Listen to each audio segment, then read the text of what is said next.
नमस्कार, मैं हूं आपके साथ अवंतिका अवस्थी और हम बात करेंगे उत्तराखंड की खबरों पर, जहां उत्तराखंड हाईकोर्ट में खानपुर हरिद्वार से निर्दलीय विधायक उमेश शर्मा को वाई+ श्रेणी की सुरक्षा दिए जाने के साथ साथ राज्य सरकार के द्वारा अन्य माननीयों को गलत तरीके से सुरक्षा मुहैया कराए जाने के खिलाफ दायर जनहित याचिका पर सुनवाई करते हुए कोर्ट की खंडपीठ ने राज्य सरकार से इन माननीयों का सुरक्षा का मूल्यांकन कर पुनः आदेश जारी करने के निर्देश दिए हैं। आपको बता दें कि हरिद्वार निवासी भगत सिंह ने उच्च न्यायालय में जनहित याचिका दायर कर कहा है कि विधायकों को सुरक्षा के नाम पर एक सुरक्षा कर्मी दिया जाता है। इसके अलावा यदि किसी विधायक को खतरा है तो उन्हें एक अतिरिक्त सुरक्षा कर्मी दिया जाता है। किसी विधायक को सुरक्षा कवर देने से पहले LIU द्वारा रिपोर्ट विभाग को दी जाती है, जबकि उन्होंने शर्मा के मामले का उदाहरण देते हुए कहा कि उन्हें सुरक्षा देते वक्त अपनाई जाने वाली प्रक्रिया का पालन किए बिना उनके प्रार्थना पत्र के आधार पर उन्हें वाई+ सुरक्षा प्रदान की गई है।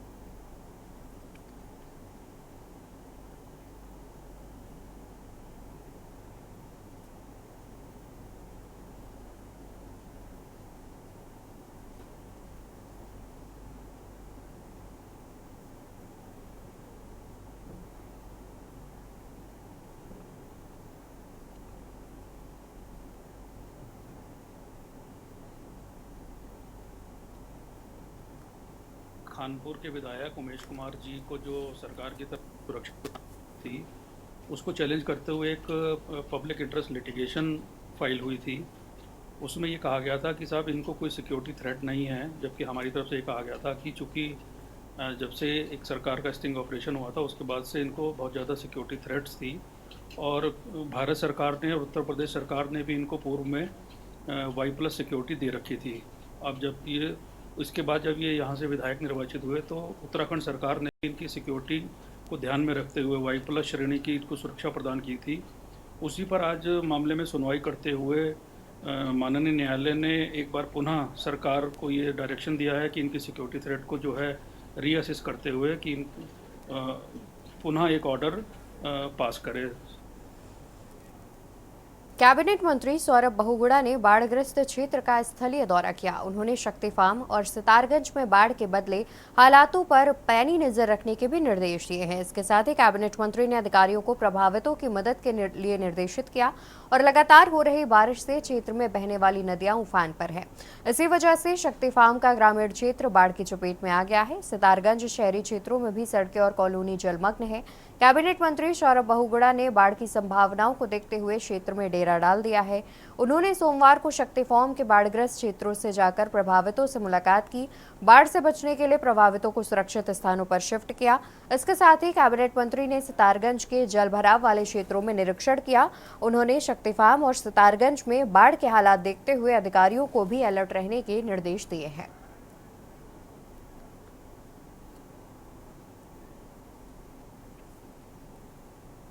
10 जुलाई को मंगलौर उपचुनाव होना है और जिसके चलते IIT रुड़की के कन्वोकेशन हॉल में चुनाव ड्यूटी में लगे समस्त फोर्स के साथ जिलाधिकारी धीराज गब्रियाल और SSP प्रेमेंद्र डोभाल, SP देहात स्वप्न किशोर सिंह ने बैठक कर जरूरी दिशा निर्देश दिए।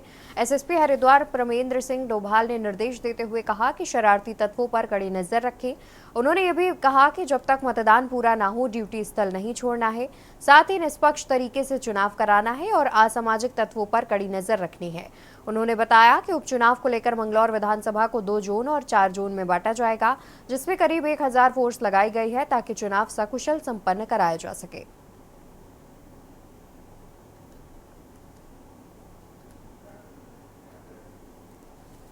कल 10 तारीख को मंगलौर चुनाव में जाना है, इसको लेके पुलिस के प्रबंधन को एक ब्रीफिंग हम लोगों के द्वारा की गई थी। इसमें संपूर्ण क्षेत्र को, मंगलौर विधानसभा क्षेत्र को 2 सुपर जोन और 4 जोनों में विभाजित करके करीब 1000 के आसपास आदमी हमने लगाया है। तो अलग अलग सेक्टरों में और जितने हमारे सेंसिटिव एरियाज हैं उसको विशेष रूप से चयन करके वहाँ पर अतिरिक्त फोर्स लगाया गया है ताकि सुरक्षित और अच्छे माहौल में इलेक्शन कराएं। आगामी 22 जुलाई को कावड़ यात्रा की शुरुआत हो रही है, जहां पर कावड़ यात्रा को लेकर जिला प्रशासन अपनी तैयारियों में जुट गया है। सोमवार को जिलाधिकारी हरिद्वार, वरिष्ठ पुलिस अधीक्षक सहित जिले की टीम ने नारसन बॉर्डर पर पहुंचकर कावड़ मार्ग और कावड़ पटरियों का निरीक्षण किया। निरीक्षण करने पहुंचे जिलाधिकारी धीरज सिंह गर्ब्याल ने बताया कि कावड़ यात्रियों को किसी तरह की परेशानी न हो, इसलिए उनकी सुविधाओं को देखने के लिए कावड़ पटरी और कावड़ मार्ग का निरीक्षण किया है।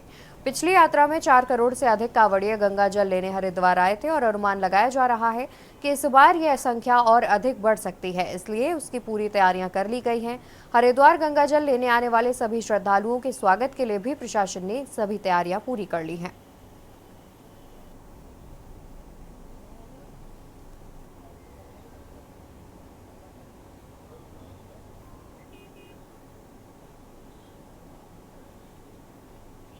कांवड़ यात्रा हमारी शुरू होने वाली है और 22 तारीख से जो कांवड़ यात्रा शुरू हो रही है और 2 को समाप्त होगी हमारी, तो उसके संबंध में जो तैयारियां हमारी हैं उसको देखने के लिए और जो सुविधाएं हम लोगों ने यहाँ पे क्रिएट करनी है, इंफ्रास्ट्रक्चर वगैरह अपने अधिकारियों के लिए, कर्मचारियों के लिए और जितने भी हमारे कांवड़ यात्री आते हैं उनको क्या सुविधाएं हम लोग और ज़्यादा बढ़ा के दे सकते हैं, इसको लेके आज ये निरीक्षण का कार्यक्रम हमारा है।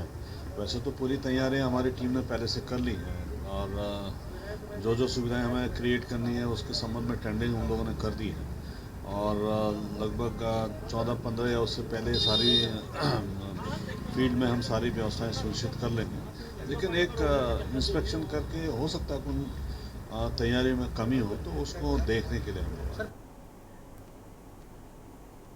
नगर निगम कोटद्वार ने बरसात के दिनों में अवैध अतिक्रमण तोड़े जाने से नाराज नगर व्यापार मंडल ने सोमवार को कोटद्वार बंद का आह्वान किया।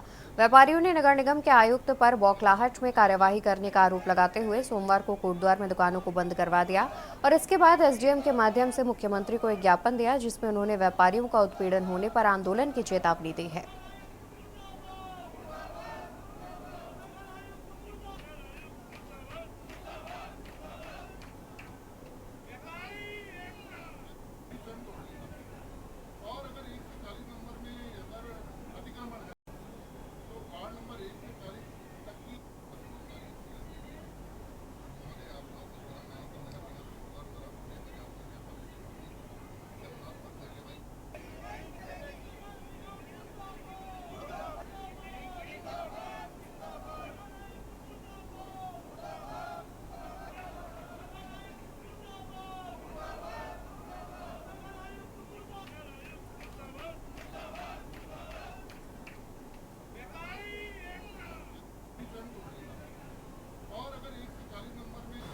देखिए ऐसा है, कल शाम रविवार होते हुए मतलब पर्टिकुलर 2-3 दुकानों पर रात शाम 5 बजे के बाद निशान लगाए गए और निशान लगाने के बाद दुकानदार को ये भी कहा गया कि कल निगम में आके अपना पक्ष रख देना, लेकिन अचानक निगम आयुक्त दलबल के साथ क्रेन और मतलब अपना जेसीबी वगैरह और पुलिस बल लेके आते हैं एक दुकान पर और बरसात हो रही है, शाम 7 बजे जो है दुकान की सीढ़ियाँ तोड़ना चालू कर देते हैं। दुकानदार द्वारा ये कहा गया कि मैं इसको अपना आप तोड़वा लूँगा, आप इस पर जेसीबी ना लगाइए और जैसा भी है मैं कल अपना पक्ष रख दूँगा, पहले नपवा लीजिए दुकान को। लेकिन कुछ नहीं सुना जाती है और वो दुकान तोड़ने के लिए मजबूर किया जाता है। तो हमारा ये कहना है कि बरसात का मौसम चल रहा है, बरसात के मौसम में निगम का काम है नाली की साफ़ सफाई होना। खबर विकासनगर से है, जहां सेलाकऊ थाना पुलिस ने एक बड़े नशा तस्कर को गिरफ्तार करते हुए उसके पास से लाखों रुपए की कीमत के स्मैक की बरामदगी की है, जिसके चलते आरोपी के खिलाफ संबंधित धाराओं में मुकदमा दर्ज कर कोर्ट में पेश किया गया, जहां से उसे जेल भेज दिया गया। आपको बता दें कि इन दिनों पुलिस देहरादून द्वारा नशा तस्करों के खिलाफ ड्रग्स फ्री देवभूमि अभियान के तहत पिछले लंबे समय से लगातार कार्रवाई की जा रही है। सेलाकोई थाना पुलिस ने मुखबिर की सूचना पर चेकिंग अभियान चलाया और रजा रोड पर एक बड़े नशा तस्कर को धर दबोचा। मामले का खुलासा करते हुए एसएसपी देहरादून अजय सिंह ने बताया कि गिरफ्त में आया नशा तस्कर वाजिद सहारन क्षेत्र का रहने वाला है, जो बरेली के रहने वाले अपने रिश्तेदार इंतजार से कम दामों पर स्मैक खरीद कर सेलाकोई क्षेत्र में औद्योगिक क्षेत्रों में काम करने वाले मजदूरों और छात्रों को फुटकर में स्मैक की सप्लाई कर मोटा मुनाफा कमाता था। बताया कि आरोपी के कब्जे से करीब 52 लाख रुपए की कीमत की 172 ग्राम स्मैक बरामद की गई है।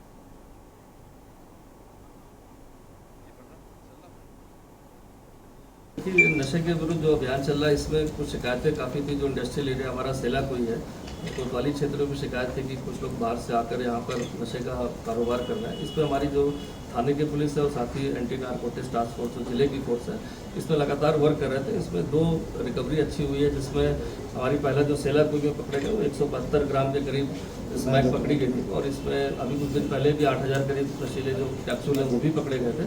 ये सहारनपुर से सप्लाई लेकर आ रहे थे यहाँ पर सेला को, और साथ ही साथ इसमें बरेली के लिंक्स मिले हैं जिसमें बातचीत किया गया। तो दूसरा प्रकरण कोतवाली का है, जहाँ पर भी बिजनौर के निवासी है जो यहाँ पर आकर विगत 1 माह से रह रहा था और यहाँ पर आके लोगों में नशे की प्रवृत्ति को देखते हुए यहाँ पर वो डिस्ट्रीब्यूशन करने का प्रयास कर रहा था। इसको भी कोतवाली पुलिस ने पकड़ा, इससे भी 100 ग्राम से ज़्यादा स्मैक मिली है। तो वही खबर विकासनगर से है, जहां बीते दिनों विकासनगर बाजार में ठेली रेहड़ी वालों पर हुई एक तरफा कार्रवाई का मामला लगातार तूल पकड़ता जा रहा है, जिसको लेकर विकासनगर तहसील पर आज कांग्रेस कार्यकर्ताओं ने जबरदस्त विरोध प्रदर्शन किया। साथ ही अपनी मांगों से संबंधित तहसीलदार को एक ज्ञापन भी सौंपा। कांग्रेस कार्यकर्ताओं ने बीते दिनों विकासनगर बाजार में पालिका प्रशासन और पुलिस के द्वारा रेहड़ी वालों पर की गई कार्यवाही को दुर्भाग्यपूर्ण बताया। कांग्रेस का आरोप है कि 2 लोगों के झगड़े को आधार बनाते हुए पालिका प्रशासन ने रेहड़ी वालों पर जेसीबी का पंजा चलाया है, जिन्हें पालिका ने खुद लोन देकर रेहड़ियां लगवाई हैं। इसके लिए रेहड़ी वालों को पालिका प्रशासन ने शुल्क देकर लाइसेंस भी दिया हुआ था। कांग्रेस कार्यकर्ताओं ने नाराजगी जाहिर करते हुए इस घटना के पीछे छिपे षड्यंत्रकारी लोगों को गिरफ्तार करने की मांग भी की है।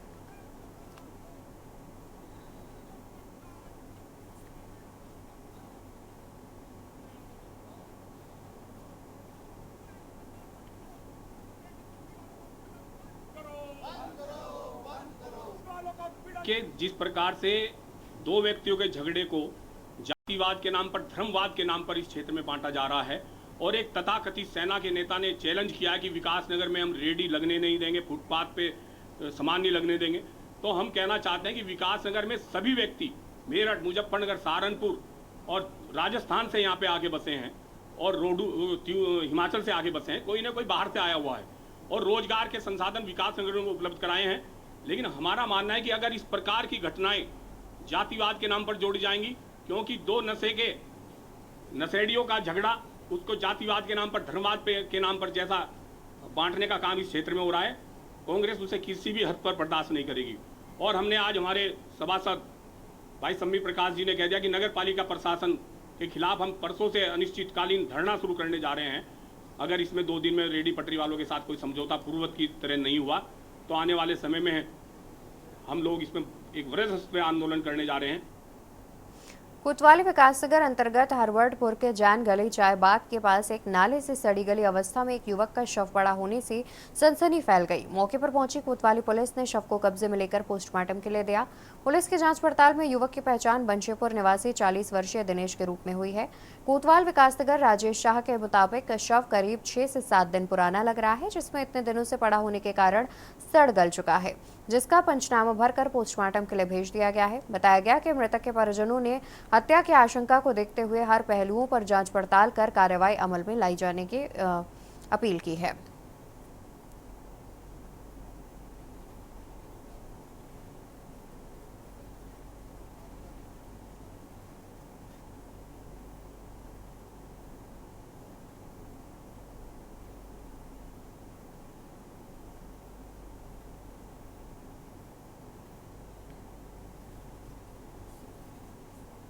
ये हरबरपुर के पास में एक अज्ञात शव मिलने की आज सूचना प्राप्त हुई थी। उस पर पुलिस टीम वहां पहुंची और शव को नाले से बाहर निकाला। काफ़ी सड़ी गली अवस्था में शव प्राप्त हुआ था। बाद में उसे देखकर लोगों ने उसकी शिनाख्त दिनेश पुत्र रतन सिंह निवासी बंशीपुर थाना विकासनगर के रूप में की। मृतक की उम्र 40 वर्ष थी और 2 जुलाई से मृतक अपने घर से गायब था। जब इस बारे में पूछा गया कि उन्होंने कोई रिपोर्ट वगैरह क्यों नहीं दर्ज कराई थी, तो उन्होंने बताया कि ये अकेला ही रहता था। इसकी वाइफ और बच्चे कुछ भी नहीं थे, साथ में माता पिता भी नहीं थे। भाई के पास आकर के कभी रहता था और कई बार कभी जाता था, कई दिनों बाद वापस आता था। तो उनको लगा कि शायद वापस आएगा और आज सुबह जब उनका शव मिला तब जा करके उसके पंचायत नाम भर के पोस्टमार्टम के लिए भिजवा दिया गया। नैनीताल के भीमताल लेक स्कूल के पास शव मिलने से सनसनी फैल गई। स्थानीय लोगों को सिडकुल नहर में संदिग्ध परिस्थितियों में एक युवक मूर्छित अवस्था में पड़ा हुआ दिखाई दिया, जिसकी सूचना पुलिस को दी गई। सूचना पर मौके पर पहुंची भीमताल पुलिस ने स्थानीय लोगों की मदद से अचेत अवस्था में पड़े व्यक्ति को हॉस्पिटल पहुंचाया, जहां डॉक्टरों ने उसे मृत घोषित कर दिया। मृतक की पहचान महेश कुमार के रूप में कर ली गई है। भीमताल एसओ जगदीश सिंह ने बताया कि जून स्टेट निवासी महेश कुमार, जो रेशम विभाग में कार्यरत थे और शाम से लापता थे, पुलिस ने आगे की कार्रवाई भी की।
कांस्टेबल बहादुर सिंह रावत ने सूचना दी कि लेक्स इंटरनेशनल स्कूल के पास नाले में एक व्यक्ति का शव पड़ा हुआ है। मौके पर गए तो वहाँ पर स्थानीय लोगों से उनकी पहचान की गई। तो ये महेश आर्या निवासी जून स्टेट, जो यहाँ रेशम विभाग में कार्यरत थे, इनके रूप में इनकी पहचान हुई है। इनके शव को यहाँ अग्रिम कार्रवाई के लिए CSC लेके जाया गया। इनके परिजन यहाँ पर आ चुके होंगे। परिजन मौके पर मौजूद हैं, बाकी पंचायतनामा और पोस्टमार्टम चलेंगे।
तो इसी बीच खबर सामने आ रही है लालकुआं से, जहां पर भारी बारिश ने मचाई तबाही। लालकुआं में बारिश ने मचाई तबाही। खबर आपको बता दें, जहां पर लालकुआं में बारिश ने मचाई तबाही। रेलवे ट्रैक पर भरा पानी, जलमग्न हुए कई इलाके।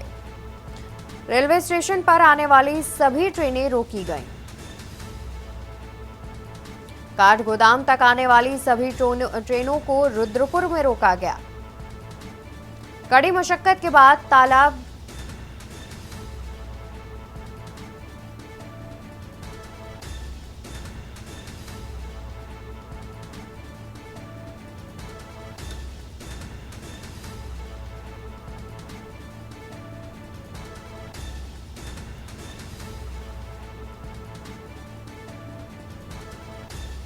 तो लालकुआं में बारिश ने मचाई तबाही। खबर हम आपको बता रहे हैं, जहां पर लगातार हो रही बारिश से जलमग्न हो गए हैं कई इलाकों में पानी जो है वो भर गया है, जिसको लेकर के लोगों को परेशानियों का सामना करना पड़ रहा है। रेलवे स्टेशन पर भी पानी भर गया है, जिस कारण आने वाली सभी ट्रेनों को रोका गया है। कुछ ट्रेनों को निरस्त भी किया गया है। रेलवे प्रशासन ने इस बात की जानकारी भी दी है। लालकुआं में बारिश ने मचाई तबाही। लगातार हो रही बारिश से लालकुआं में भी तबाही सा मंजर देखने को मिल रहा है, जहां रेलवे ट्रैक पर पानी भर गया है और कई इलाके जलमग्न हो गए हैं। रेलवे स्टेशन पर आने वाली सभी ट्रेनों को भी रोका गया है।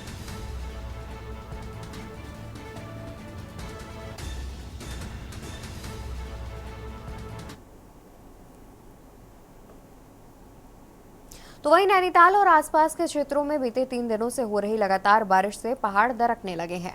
देर रात भवाली अल्मोड़ा हाईवे में मेढक पत्थर के पास पहाड़ी का बड़ा हिस्सा टूटकर सड़क में गिर गया, जिससे हाईवे में यातायात पूरी तरह से थम गया। पहाड़ी से लगातार गिर रहे बोल्डरों और मलबे को देखते हुए प्रशासन ने सुरक्षा के मद्देनजर वाहनों की आवाजाही के लिए रूट डाइवर्ट किया है। हालांकि जेसीबी मशीन से सड़क को खोलने के प्रयास किए जा रहे हैं, लेकिन लगातार हो रही बारिश और पहाड़ी से रुक रुक कर गिर रहे मलबे से सड़क खोलने में जुटी लोक निर्माण की टीम को दिक्कतों का सामना करना पड़ रहा है। साथ ही जिला प्रशासन ने मुनादी कर लोगों से अनावश्यक घरों से निकलने की अपील की है कि जब तक कुछ जरूरी ना हो तब तक अपने घरों से ना निकले।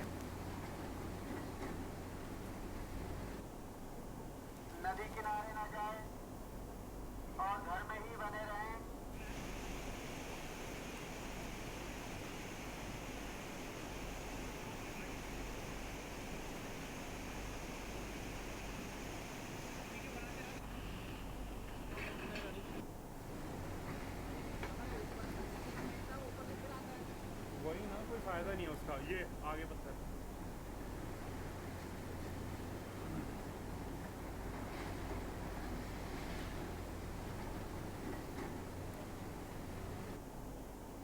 नदी किनारे ना जाए और घर में ही बने रहें।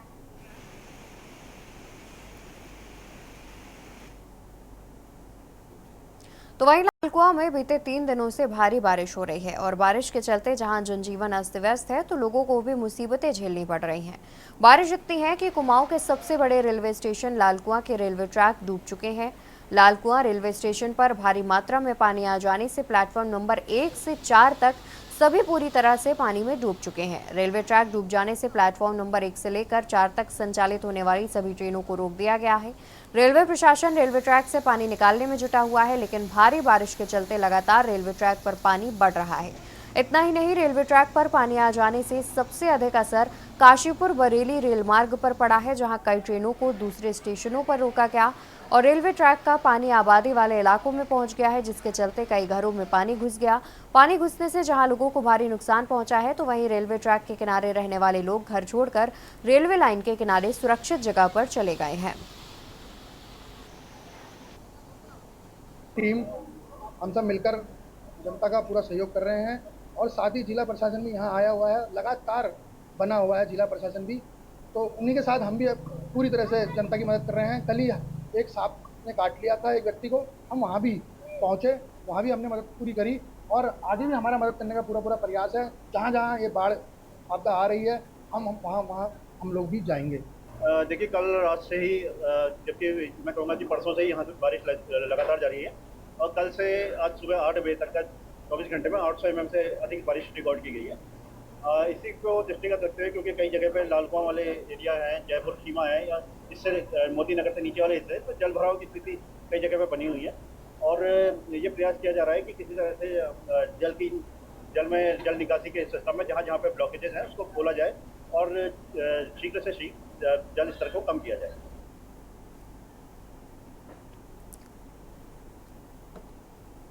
और उत्तराखंड खबरों में फिलहाल के लिए बस इतना ही। आप देखते रहिए के न्यूज़ इंडिया। नमस्कार। आप देख रहे हैं के न्यूज़, खबरों का सारथी।